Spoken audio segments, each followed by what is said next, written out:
यदि आप इस चैनल पहली बार आए हैं तो चैनल को सब्सक्राइब करें और बेल आइकन को दबाना बिल्कुल ना भूलें। सभी फौजी भाइयों को मेरा जय हिंद वंदे मातरम। सभी विद्वानों को मेरा नमन है। सभी भाइयों को मेरी राधे राधे। जैसा कि आप लोगों से मैंने वादा किया था कि अगला वीडियो 1857 की क्रांति से जुड़ा हुआ हम लेकर के आएंगे, लेकिन माफ़ी चाहूँगा देरी के लिए। लेकिन आज का जो वीडियो है वो उन भाइयों के लिए है जिनको मेरे पिछले वाले वीडियो से तकलीफ हुई थी। कई लोगों के फ़ोन भी आए, धमकी भी दी। अरे भाई, सीधी सी बात है कि मेरे अपने विचार हैं। मैं किसको मानता हूँ किसको नहीं मानता हूँ, ये मेरे अपने विचार हैं। मैंने डॉक्टर भीमराव अम्बेडकर को गाली तो नहीं दी, तो आपको बुरा नहीं मानना चाहिए, आपको ऐसे गुस्सा नहीं करना चाहिए।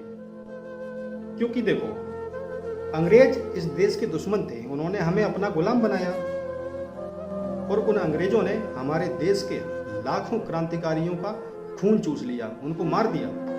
किसी को फांसी दे के मारा, किसी को गोली से मारा, किसी को जेलों में बंद करके सड़ा सड़ा के मार दिया। तो अंग्रेज इस देश के दुश्मन थे। तो उन लोगों के खिलाफ जिन क्रांतिकारियों ने अपनी जान दी है, मेरे लिए वो नायक हैं, मेरे वो हीरो हैं। तो यही बात मैंने उस वीडियो में कही थी, क्योंकि डॉक्टर भीमराव अंबेडकर साहब ने हथियारों से न करते, लड़ाई न करते, निहत्थे रह करके आंदोलन तो कर सकते थे, कभी नहीं किया। और यदि इस देश, इस राष्ट्र के लिए या राष्ट्र के क्रांतिकारियों का साथ नहीं दिया, तो ऐसा व्यक्ति भगवान मैं तो नहीं मानता। अब आप मानते हैं तो आप मानिए, वो आपकी इच्छा है। आप भी स्वतंत्र हैं, हम भी स्वतंत्र हैं। हमने बुराई तो नहीं, गाली तो नहीं दी ना मैंने, तो आपको गुस्सा नहीं आना चाहिए था। अच्छा, मैं अब एक छोटा सा उदाहरण देता हूँ अपने सभी दर्शकों को। इससे आप अपना आकलन करें और आपके अपने विचार हैं। मेरी बात यदि आपको गलत लगे तो कोई बात नहीं, यदि आपको सही लगे तो आप उस बात को मानना। जिस लंदन से डॉक्टर भीमराव अंबेडकर साहब ने वकालत की डिग्री लेके आई, उसी लंदन से सरदार वल्लभ भाई पटेल भी वकील बन के आए। जब अंग्रेजों ने देश की आज़ादी का ऐलान किया, उस समय हमारा देश 565 रियासतों में बटा हुआ था। छोटी छोटी रियासतें अलग टुकड़ों में बटा हुआ था हमारा देश। और जो ब्रिटिश शासक थे, उन्होंने इन जो रियासतें अलग अलग बटी हुई थी, इनको स्वतंत्र शासन करने की छूट दे दी थी। कहने का मतलब है कि इस देश के टुकड़े करना चाहते थे वो, और इसकी उन्होंने परमिशन भी दे दी थी कि सब लोग अपनी अपनी सत्ता बनाएं, अपनी अपनी सरकार चलाएं। तब सरदार वल्लभ भाई पटेल ने पूरे देश में घूम करके सारी रियासतों को इकट्ठा किया, सभी लोगों को एकजुट किया, एक धागे में पिरोया, एक सूत्र में बांधा। चाहे वो किसी भी धर्म के लोग हों, किसी भी मजहब को मानते हों, सब लोग इकट्ठे होकर के आए और तब ये अखंड भारत बना। तो देखो, एक व्यक्ति लंदन से वकील की डिग्री लेके आया, उसने सारे देश को जोड़ दिया, इकट्ठा कर दिया। और उसी लंदन से डॉक्टर भीमराव अंबेडकर साहब भी वकील बन के आए थे। और उन्होंने क्या किया? उन्होंने एक धर्म के दो धर्म कर दिए। तो देखिए, जोड़ने वाला बड़ा होता है या फिर तोड़ने वाला? जिसने देश को जोड़ने का काम किया वो बड़ा हुआ, या जिसने देश को तोड़ दिया, बीच में खाई पैदा कर दी, वो बड़ा हुआ। और देखिए, ये अपने विचार हैं, मेरे अपने। आपको अगर अच्छे ना लगे तो ना सही। और ये चीज़ें हम तो नहीं कह रहे ना, ये तो स्कूलों में आपने भी पढ़ी होंगी कि सरदार वल्लभ भाई पटेल ने देश की सभी रियासतों को जोड़ा था। और एक बात और आप सभी लोग बहुत अच्छी तरह जानते होंगे, अंग्रेजों की नीति क्या थी? बांटो और राज करो, फूट डालो और राज करो। यदि ये सोच देखी जाए तो अंग्रेजों की सोच और डॉक्टर भीमराव अंबेडकर की सोच में समानता दिखती है ना, समानता। क्योंकि उन्होंने भी एक धर्म के दो धर्म के, हम हिंदू धर्म को, ये ऐसा भगवान मैंने पहली बार देखा कि जो दूसरे के भगवानों को बुरा बताए। खैर, उनकी इच्छा थी, क्योंकि उन्होंने कहा था, उनकी प्रतिज्ञा आपने पढ़ी होंगी कि मैं ब्रह्मा विष्णु महेश को नहीं मानूंगा, मैं हिंदू धर्म को नहीं मानूंगा। कोई बात नहीं है भाई, मत मानो। कौन कह रहा मानने के लिए? मत मानिए, सबको स्वतंत्रता है इस देश में।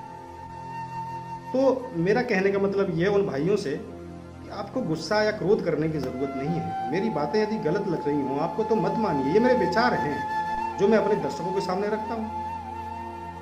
आप बुरा तब मानते कि मैं उनको गाली देता या उनको भला बुरा कहता, तो आपका गुस्सा जायज़ था, गुस्सा नहीं करना चाहिए।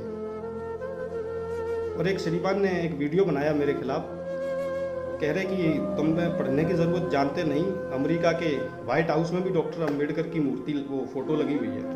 मानता हूँ हो सकता है लगी हो, क्योंकि मैं व्हाइट हाउस कभी गया नहीं हूँ। लेकिन एक चीज़ जो मेरे समझ में नहीं आती है, वही अंग्रेज क्रिश्चियन मज़हब को मानते हैं, आप सभी जानते हैं।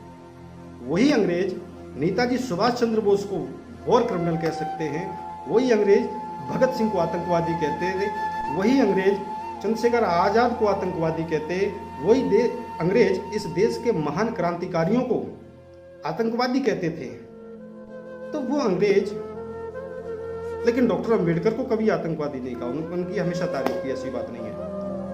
तो आदमी तारीफ, अब वो फोटो भी लगा सकते हैं, वो कुछ भी कर लगा सकते हैं। भाई हम किसी की तारीफ तभी तो कर सकते हैं जब वो मुझे खुश करेगा। जब कोई व्यक्ति मुझे खुश करेगा हम तभी तो उसकी तारीफ करेंगे। तो हो सकता है शायद डॉक्टर भीमराव अंबेडकर साहब ने कुछ ऐसा किया हो जिससे अंग्रेज खुश रहे, उनको खुश करने के लिए कुछ किया हो। अब वो हम नहीं जानते क्या किया है, या कुछ दिया हो या जो भी हो, कैसे भी करके उन्होंने अंग्रेजों को खुश रखा, इसलिए तो वो इनको मानते हैं इतना। तो मेरा वो मसला नहीं, ठीक है उन्होंने खुश किया होगा, वो उनका काम है, मैं उनकी बुराई नहीं कर रहा हूँ, ना मैं उनको गाली दे रहा हूँ, लेकिन इतना कह रहा हूँ कि इस देश को अंग्रेजों के चुंगल से छुड़ाने के लिए लाखों क्रांतिकारियों ने अपनी जान दी है, और जान से बढ़ के दुनिया में कुछ नहीं होता है। तो मेरे लिए या हमारे देश के करोड़ों लोगों के लिए वो स्वतंत्रता सेनानी जिन्होंने अपना घर बार त्याग करके इस देश को अंग्रेजों गुलामी से छुड़ाने के लिए, सदियों से गुलाम थे, उसके लिए अपना घर द्वार छोड़ के अपने प्राणों की आहुति दी है, तो वो व्यक्ति या ऐसे इंसान तो इस देश में भगवान बनाने लायक हैं, या उनको तो हम भगवान मान सकते हैं, जिसने एक धर्म के भी दो टुकड़े कर दिए हों, या देश के दुश्मनों से कभी विद्रोह न किया हो, अंग्रेजों से कभी कोई आंदोलन स्वाधीनता के लिए कि तुम मेरे देश से भाग जाओ, मुझे आजाद करो, ऐसे इंसान को मैं भगवान नहीं मान सकता।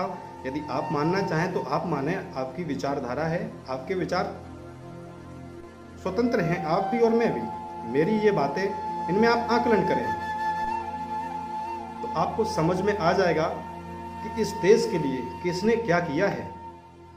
बुरा इतना जल्दी मान गया, अरे मैं तो एक के बारे में नहीं, मैं तो और भी सारे अभी आगे वीडियोस बनाऊंगा, क्योंकि ये मैं अपने दर्शकों को, जो बच्चे हैं, इनको अपने इतिहास के बारे में जानकारी होनी चाहिए कि इस देश को बनाने में, राष्ट्र निर्माण करने में या अखंड भारत बनाने में किन लोगों का योगदान रहा है।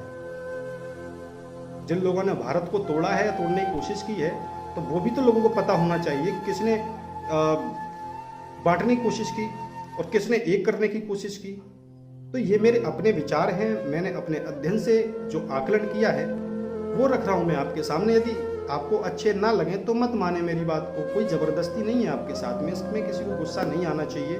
और मुझे कुछ लोग फ़ोन कर करके भी आ रहे, मुझे कन्विंस करने की आवश्यकता नहीं है, क्योंकि मैं वो नहीं हूँ जो अपने बाप को बदलूँ, क्योंकि मेरी नज़र में धर्म बदलना बाप बदलने के बराबर होता है।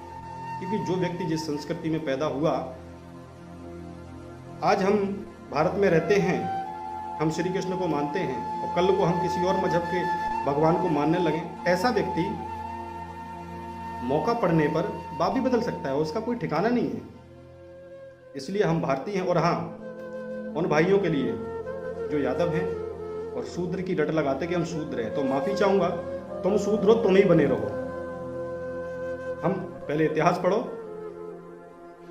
ग्रंथ पढ़ो, और एक वो महिषासुर को यादव वंश का बताते हैं। अरे दूध दही खाने, दूध घी खाने वालों को तुम मांस भक्षण करने वालों का तुम वंशज बताते हो, राक्षसों का वंशज। तो तुम हो, तुम ही बनो। और मुझे पता है खून में मिलावट आपके हो सकती है, मेरे में नहीं है, या हमारे जैसे लाखों करोड़ों यादवों में नहीं है। सब तुम्हारी तरह नहीं सोचते हैं। हम श्री कृष्ण के वंशज हैं और यदुवंशी हैं। ऐसे ये मेरी पहचान है, क्योंकि हम भारतीय हैं। भारत को तोड़ने की जो भी कोशिश करेगा वो मेरे मुख से जरूर सुनेगा। लेकिन गलत नहीं बोलूँगा। समझाना मेरा काम है, अपने दर्शकों को समझाना मेरा काम है। मेरी बात यदि गलत लग रही है तो खुद भी आप पढ़ सकते हैं, खुद जानकारी कर सकते हैं। यदि मैं गलत बोल रहा हूँ तो कोई बात नहीं, इसमें नाराज़ होने वाली बात नहीं है। देखो मेरी बात अच्छी न लगे तो मत मानो, लेकिन बुरा मानना, गुस्सा करना। एक भाई साहब तो बता रहे वीडियो बनाया, मैं वीडियो सुन रहा था और मैं अपना रजिस्टर भी मेंटेन कर रहा था। एकदम बीच में उन्होंने मुझे ऐसे दुत्कारा, मैं एक पल को तो घबरा गया, कुत्ता कहाँ से आ गया पता नहीं, एकदम कऊ करके एकदम ऐसे। समझ सकता हूँ, देखो गुस्सा नहीं करना चाहिए आदमी को। आपने जो भी हमें कहा अच्छी बात है, वो आपके सारे शब्द आपको ही मुबारक हैं। और बखिया उधेड़ने की आप जो बात कर रहे थे, तो अमित कुमार फौजी से आपकी जब इच्छा हो तो अखाड़े में 5 मिनट के लिए मिल लें, तो वहाँ सब पता चल जाएगा। क्योंकि हमने 18-20 साल लंगोट लगाया है, 18-20 साल लंगोट लगाया मैंने, और उस बात का मुझे गर्व है। तो अंजवाइश कर लेना, आप पता चल जाएगा कौन किसकी बखिया उधेड़ता है। तो सभी भाइयों से माफ़ी चाहेंगे यदि बुरा लगा है मेरी बात को, तो आप मेरी बात मुझे वापस दे दें। कृपया बुरा मानने की बात नहीं है और गुस्सा भी नहीं करना चाहिए। ये एक हमारा इतिहास है और ये आप सबने भी पढ़ा है, लेकिन अंतर इतना है कि ये चीज़ें या इस एंगल से सोचा नहीं कि कभी किसी ने, कि कोई हमारे देश को दीमक की तरह नीचे से खोखला करता रहा अंदर अंदर से, और उसका रिजल्ट आज देखने को मिल रहा है। जो यादवों को महिषासुर के वंशज बताते हैं, हिंदू रामकृष्ण को काल्पनिक बताते हैं, तो आप जिसकी आइडियोलॉजी पे चल रहे हैं, किसकी दलाली कर रहे हैं, मुझे इससे मतलब नहीं है। लेकिन मेरा देश है, मेरा धर्म है, उनकी सुरक्षा करना मुझे भली भांति आता है और हम कर लेंगे, और हम सब मिल के करेंगे, अकेले नहीं। हम एक राष्ट्रभक्त हैं, और राष्ट्र या देशभक्ति का हमको वो लोग सर्टिफिकेट बांट रहे हैं जिन्होंने खुद जिंदगी भर देश की दलाली की हो, वो हमें सर्टिफिकेट दे रहे कि तू कैसा देशभक्त है। अरे पहले अमित फौजी के बराबर देश की सेवा कर लो, या देश की सरकार से उतना पहले सम्मान ले लो, उसके बाद मुझे सर्टिफिकेट बांटना, हमसे ज़्यादा कर लो उसके बाद। क्योंकि आपकी इतनी औकात नहीं है और ना आप इस लायक हो कि मुझे देशभक्ति का सर्टिफिकेट बांटो। क्योंकि इतनी बड़ी देशभक्ति होती तो सेना की वर्दी आज तुमने पहन रखी होती। समझ रहे हो भाई साहब, जो वीडियो बनाने वाले। तो अब मैं विदा लेना चाहूँगा अपने सभी भाइयों से, सभी को राधे राधे, और फौजी भाइयों को मेरा जय हिंद, वंदे मातरम।